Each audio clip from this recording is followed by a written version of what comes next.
Vamos iniciar mais um Café com Saneamento com o Grupo Novais e hoje eu tenho o grande prazer de ter, além de tudo, um belo profissional, mais um amigo, Gustavo Lamon, representante da empresa Isóio Lamon, e vai estar falando um pouquinho para a gente da sua empresa.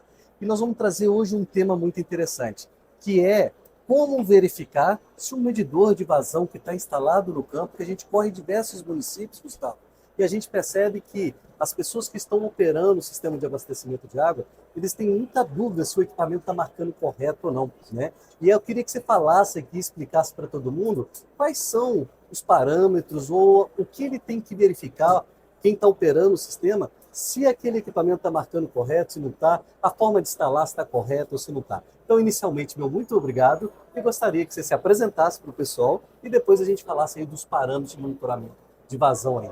Antes de mais nada, vou servir o cafezinho enquanto você se apresenta aí. Vamos lá. Boa noite, meu nome é Gustavo Lamon, eu sou diretor comercial das empresas Lamon Produtos e Isóio Lamon. E na Isóio Lamon, nós fabricamos os medidores eletromagnéticos de vazão e esses medidores eles podem ser aplicados em diferentes ramos industriais, né? Nossa empresa, por trabalhar há muitos anos na área de saneamento, a gente acabou aplicando, né, convertendo todas essas tecnologias aí especificamente para o saneamento. E o medidor de vazão eletromagnético é um medidor que é amplamente utilizado no setor que a gente denomina de macromedição nas companhias de saneamento, né? Sem dúvida alguma, para o saneamento é a tecnologia mais próxima à perfeição em termos de medição. Fica aí a primeira dica. Nós temos um leque de macromedidores para ser colocado, seja eles de inserção, seja eles KR10, seja ultrassônico, seja eletromagnético, tecnologias diferentes. Você já deixou uma dica, que é um dos melhores que você tem. Assim, para aplicação saneamento, a tecnologia eletromagnética é a melhor, disparado, tá? Obviamente, dentro da tecnologia eletromagnética, a gente hoje tem duas divisões, né? O eletromagnético carretel e o inserção, tá? Uhum. Quando eu falo que é o melhor, me refiro à tecnologia eletromagnética carretel. Uhum. O inserção, apesar de ser a mesma tecnologia, o conceito dele é um pouco diferenciado, que não vai te propiciar a mesma confiabilidade do eletromagnético carretel. Beleza. Gustavo, quando a gente chega, igual eu comentei, o equipamento, vamos falar então do eletromagnético carretel. Perfeito, Tá? é Então, o mais conhecido e amplamente utilizado. Vamos focar nele. Nós estamos aqui independente de marca, tá? Está lá instalado. E uma das coisas que é interessante, os técnicos que estão nos assistindo, que têm esse equipamento instalado, o que eles podem chegar lá e já, numa inspeção visual, talvez já ajuda? Por exemplo, aterramento é importante ter ou não? Vamos lá, o aterramento, sem dúvida alguma, é muito importante. Apesar dos medidores eletromagnéticos poderem funcionar sem o aterramento, pelo fato do aterramento o aterramento ele tem duas funções: a proteção e a função, vou usar um pleonasmo aqui, a função funcional, tá? O aterramento ele vai garantir a robustez dele, a durabilidade dele em relação à queima por principalmente descargas atmosféricas, tá? Então, quando a gente avalia a necessidade de um aterramento, o primeiro ponto que deveria vir à nossa cabeça é: estou protegendo o meu dispositivo eletrônico contra um surto, seja ele causado por descarga atmosférica ou qualquer outra situação. Porque é através do terra que eu vou ter o escoamento dessa energia que poderia vir a danificar a eletrônica do medidor. Mas é muito importante, um surto elétrico ele não danifica somente a eletrônica de um medidor, ele danifica qualquer dispositivo eletrônico.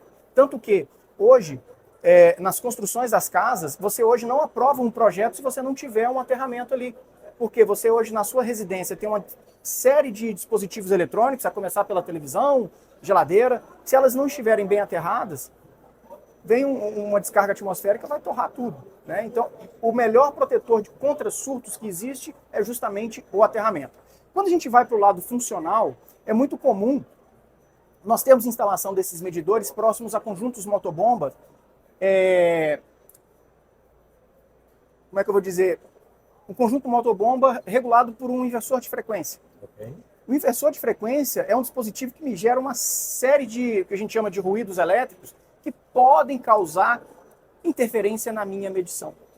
E é a partir de um bom aterramento que eu consigo escoar esses ruídos, evitando que eles afetem a medição do meu medidor. te interrompendo, porque eu gosto muito de tentar falar de uma linguagem mais clara possível. Então, se eu tenho uma estação elevatória de água tratada ou estação elevatória de água bruta, e no recalque a gente tem um medidor instalado. Se no meu painel elétrico tiver um inversor de frequência para modular esse conjunto motobomba, ele pode ser, entre aspas, prejudicial ao princípio de medição de vazão, porque ele gera alguns ruídos, né, que pode atrapalhar esse processo de medição. Exatamente. Seria isso? É isso aí. E aí o aterramento serve para escoar esses ruídos e não deixar atrapalhar, entre aspas, o processo de medição pela eletrônica. Seria isso? Exatamente, porque os filtros do equipamento, eles vão funcionar de maneira eficaz a partir de um bom aterramento. Se eu não tiver esse aterramento, o que vai acontecer? Aquele ruído ele não vai conseguir sair ali da eletrônica e ele vai ficar ali prejudicando a minha medição, entendeu? Entendi. E aí é a partir desse aterramento que eu vou conseguir ter esse escoamento ideal ou perfeito para esse ruído elétrico. Sensacional. Lembrando, inclusive, que nós estamos hoje na feira de saneamento, né? Opa. Vocês estão aqui com a stand montada, atendendo a população aí, e obrigado pela disposição do espaço aqui para a gente fazer. Claro, dando sequência, Gustavo, falamos agora do aterramento, da importância de ser feito isso. O que mais que é importante ali de acompanhar o que está instalado? Vamos pensar assim, eu não vou instalar, eu já tenho instalado. Perfeito. O que eu posso, como técnico, chegar ali e fazer algumas análises que podem me permitir dar um pequeno diagnóstico sobre o princípio de medição? Perfeito. O medidor eletromagnético, a gente tem algumas premissas que nós precisamos de garantir, certo? Uma das premissas que nós precisamos de garantir é o isolamento elétrico das bobinas e dos eletrodos. Se eu não tiver esse conjunto bem isolado, eu não vou ter a medição, certo? Então, é muito importante que um técnico capacitado, ele vá até o local com um megômetro, por exemplo, para poder fazer essa checagem dessa resistência de isolamento, ok? Entendi. Seria como se fosse umidade no sensor? Como é que seria isso? O que acontece? Alguns fabricantes, eles não resinam o interior do sensor. Uhum. E a ausência dessa resina culmina muitas das vezes na condensação de umidade dentro das bobinas, certo? O que vai acarretar numa diminuição dessa resistência elétrica, causando a morte do sensor. E isso é uma coisa que, na minha visão técnica, seria inadmissível, certo? Sabendo desse problema, no nosso caso especificamente, depois de montado o medidor, ele é totalmente resinado por dentro. Então, uma vez que você resinou, você criou um bloco único, evitando assim que haja a condensação interna, diminuindo a resistência de isolamento de bobina, eletrodo, né? Garantindo assim a longevidade do sensor. Você está me falando uma coisa interessante. Então vamos supor que eu vou, como prestador de serviço, eu vou comprar um equipamento, um medidor de vazão. Claro. E aí nós temos o eletromagnético, onde a gente tem o eletrodo, né, que faz o princípio de medição. E aí esse eletrodo muitas vezes tem a carcaça do macromedidor, que é essa carcaça onde eu saio os eletrodos, desculpa a forma de falar, toda a fiação dele para levar para o elemento secundário, né? Se nós não tivermos ali um princípio de revestimento, que a gente tira esse ar presente para evitar de dar umidade, essa umidade que possa ali dentro pode me comprometer o processo de medição, certo? Com certeza absoluta. Compromete, talvez não no primeiro momento, mas ao longo do tempo, né? Vai prejudicar. 1, 2, 3 anos, isso depende muito das condições atmosféricas que ele está implantado. Vou dar um exemplo. Nós temos um cliente que está situado no norte do país, onde eles perderam, eu contei 8 medidores de 1.000, 1.200, 1.500 milímetros carretel instalados na rede por umidade dentro do primário. Positivo. Então, agora vamos lá, ajudando os prestadores de serviço. Quando ele especifica o equipamento, é importante ele especificar que venha com esse revestimento, né? Que seria esse resinamento. Resinamento, né? E para que tire o ar ali presente e não tenha essa umidade. Seria Exatamente. Isso? É isso, Seria aí. Isso. E alguns modelos, pelo que você posiciona, já vem de fábrica, Correto. Outros não vêm e outros têm que ser pedido. Como é que funciona? E outros só vai ser inserida essa resina se for especificado, se for solicitado, porque se não for solicitado vai ser enviado sem. Legal. Agora vamos voltar então. Nós estamos com o equipamento instalado, nós não estamos comprando, já está instalado, e provavelmente pode ser que não tenha esse revestimento esse preenchimento. Preenchimento para tirar o ar ali presente.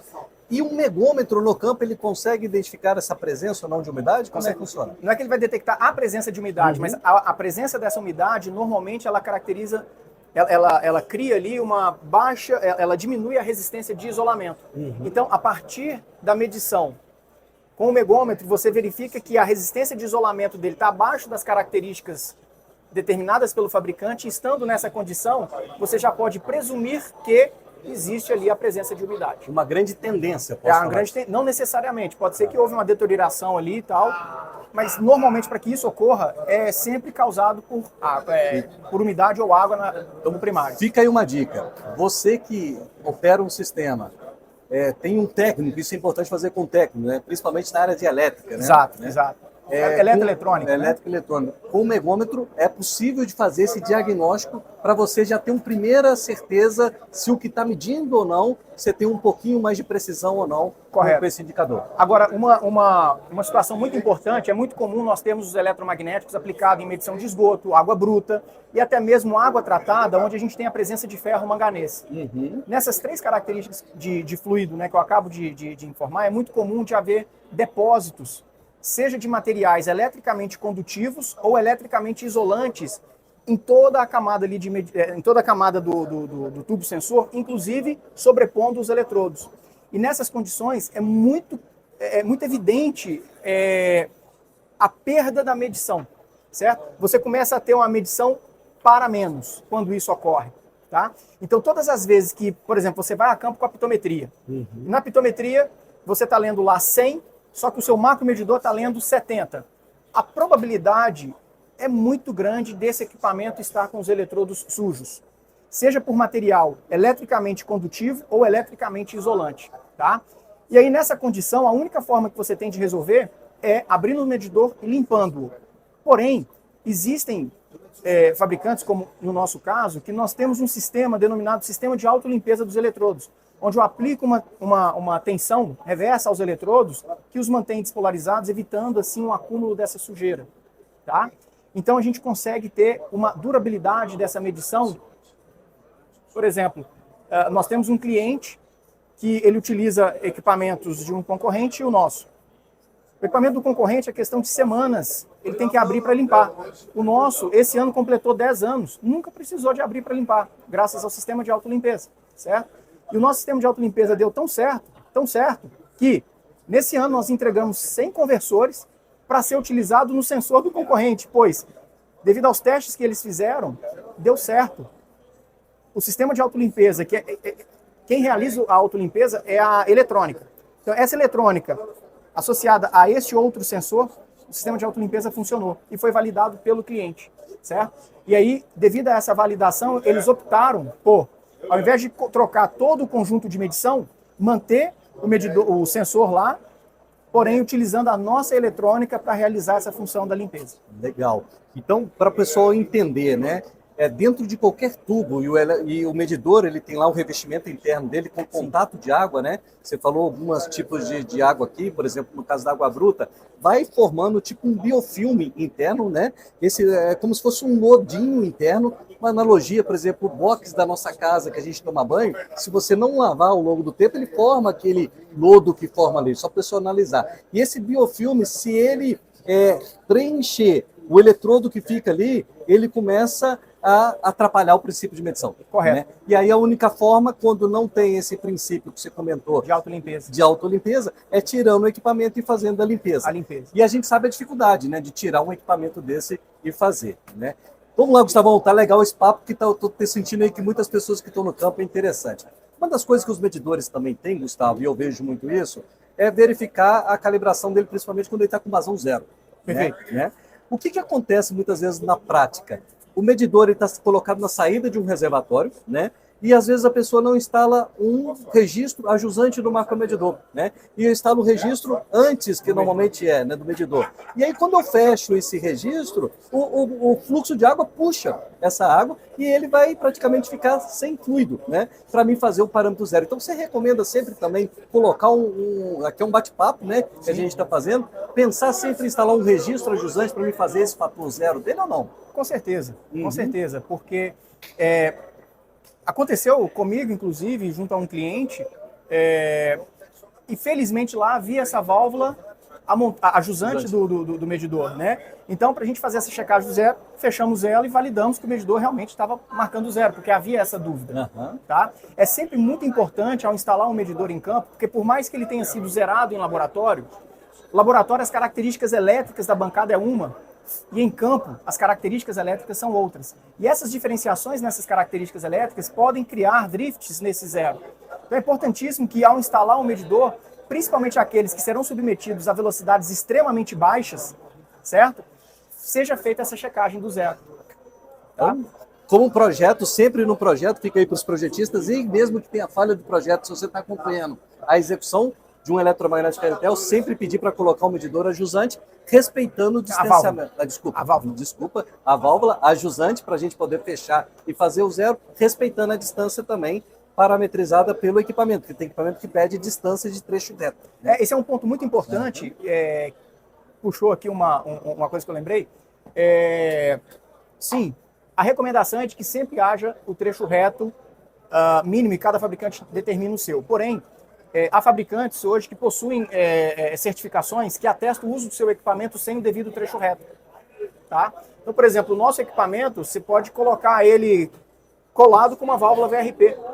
Certo? Eu não tenho problema, não há necessidade de eu ter esse trecho reto. Agora, claro, na condição onde eu possa colocá-lo em trecho reto, por que não colocá-lo? Só porque ele foi testado e aprovado para usar sem trecho reto? Sem sombra de dúvidas, quando você utiliza ele no trecho reto, a qualidade da medição é muito melhor, certo? Então, nós fizemos um teste prático no nosso laboratório, onde nós criamos um sifão e colocamos o medidor na condição de sem trecho reto. Nós o calibramos na condição de trecho reto, deixando ele o mais próximo do ideal, ou seja, do zero. Ele deu, por exemplo, a 2 metros por segundo, ele tinha dado 0,1 na condição de trecho reto.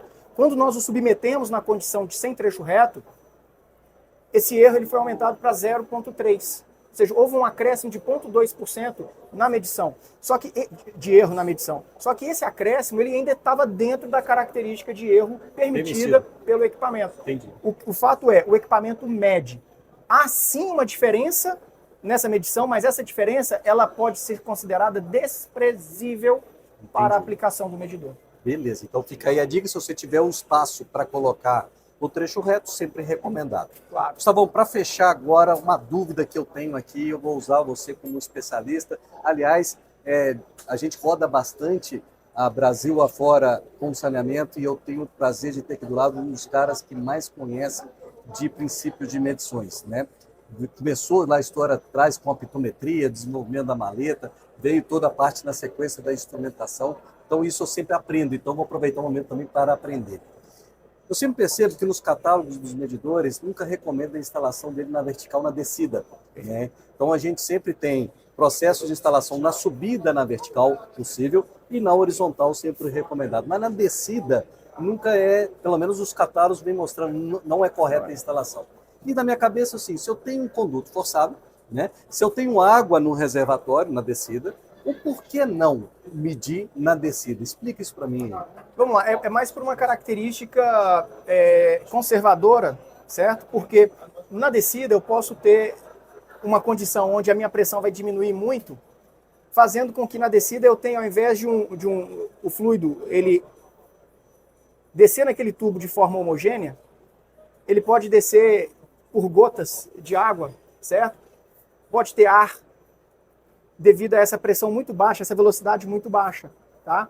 Isso não é desejável para a minha medição, certo? Entendi. Então, essa é a única razão. Existe sim a possibilidade de nós instalarmos ele na vertical fluxo descendente, apesar da não recomendação, mas nós vamos ter que atender a algumas premissas. Por exemplo, eu tenho que garantir que aquele tubo vai estar sempre pressurizado e eu vou ter uma velocidade ali constante, não chegando muito próximo a zero, certo? Porque o grande risco que há é quando eu tenho uma condição de uma pressão muito baixa, e isso eu não tenho como, o fabricante não tem como garantir que todas as aplicações fluxo descendente, eu vou ter sempre a condição de pressão. Eu posso ter uma condição de gravidade, onde a pressão é extremamente baixa, e aí naquela condição eu posso ter presença de ar que vai atrapalhar a minha medição. Então, na dúvida, não ultrapasse. É muito mais fácil nós, fabricantes, dizermos a vocês, não instale, não é recomendado isso, do que falar, pode instalar e colocar a nota. Quem vai ler aquela nota? Aí você não lê, instala, não funciona, a responsabilidade é de quem? De nós, fabricantes. Beleza. E para fechar, também já escutei muita pergunta, o porquê não instalar na sucção das bombas, né? Desde que a sucção também garanta seção cheia, digamos assim. A única questão que eu vejo é o vácuo, que você tem pressões negativas, quando comparado ao recarga de pressão positiva. A resposta é em virtude da pressão ser negativa? Sim e não, principalmente é porque é o seguinte, quando você tem a bomba afogada, sem problema, você pode colocá-lo na sucção. O problema é quando a bomba está succionando. E pode acontecer de, eventualmente, o nível ali está muito próximo da captação ali, né, do tubo, ele succiona ar. Succiona ar, vai ar e o medidor não mede. Ou seja, se ele estiver afogado, então você não vê nenhum problema dele trabalhar em pressão negativa? Zero problema. É mesmo? Zero problema. Isso aí desde que eu garanta que a tubulação, que a minha seção esteja sempre afogada. Ou seja, se a gente tem condições numa saída de uma elevatória de água tratada, que eu tenho reservatórios apoiados, ou seja, níveis superiores aonde eu estou fazendo a sucção, que vou ter sempre lâmina d'água, posso colocar na sucção. Claro. Essa pressão negativa tem algum problema de descolar algo dentro do equipamento? Porque quando a gente trabalha com pressão negativa, aquilo chupa. Ao chupar, o revestimento interno tem algum problema de ser puxado ou não? Olha, vai te provocando. Perfeito. Eu não teria um conhecimento de caso específico para poder te dar uma afirmativa 100%. Uhum. E aí você fez uma pergunta que agora eu não vou saber te responder de imediato. Legal. E você está vendo, certo? Que o Café com Saneamento é isso, né? É um dinamismo e a gente que é do saneamento, cada dia são situações novas que é tudo gera discussões. Sim, mas, né? Por exemplo, nós trabalhamos com alguns tipos de revestimento. Nós temos o revestimento em polipropileno. O que é o polipropileno? É um tubo de PVC que é montado ali dentro e ele é inteiriço. Eu não veria problema nessa aplicação com esse revestimento. Com esse revestimento. Não veria problema com o revestimento em Rio-San, que é uma tinta, ele não vai se desprender. Uhum.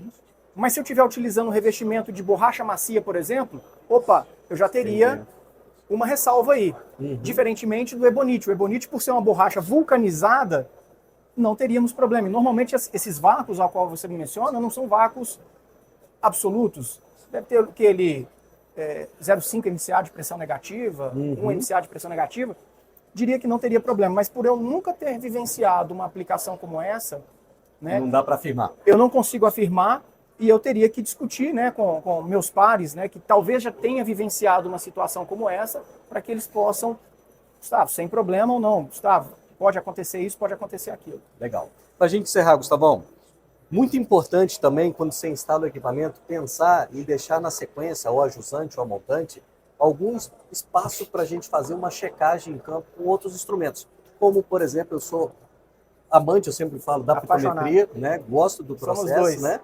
E é importante deixar esse espaço ali para que a gente já deixe um TAP instalado, para de vez em quando uma rotina de fiscalização, nem que seja a cada 6 meses, 3 meses, mensal, para verificar como referência a medição? Com certeza absoluta. Deveríamos sempre pensar nisso daí. Porque nós não somos eternos, imagine nossas crias. Nossas crias são aquilo que a gente produz, né? Uhum. Então o medidor ele não é perfeito. E aí é importantíssimo que a gente, de tempos em tempos, faça essa checagem, certo? Com algum dispositivo de medição portátil. Existem várias alternativas, o eletromagnético de inserção, o ultrassônico clampon, o pitot. Dessas tecnologias que nós trabalhamos com ela, sem sombra de dúvida, a pitometria é a mais confiável que nós temos para esse propósito, certo? Então, inclusive a terminologia no vocabulário internacional de metrologia até mudou de verificação para checagem, né? Então hoje a terminologia correta seria até a checagem desse medidor, né? Em campo, eu entendo que a melhor forma de nós a fazermos seria utilizando a pitometria. Show de bola. Gustavo, mais uma vez, obrigado pela oportunidade. Nós estamos no seu stand aqui, a maior feira de saneamento do país, né? E dou para você as palavras para encerrar o nosso momento de conversa aqui. E mais uma vez, muito obrigado. Bom, primeiro, nós que agradecemos aí pelo convite, né, da gente estar trocando essas experiências. Eu acho que é sempre muito válido. Nós podemos agregar um pouco mais de conhecimento ao mercado. Isso, sem dúvida alguma, é muito importante, né?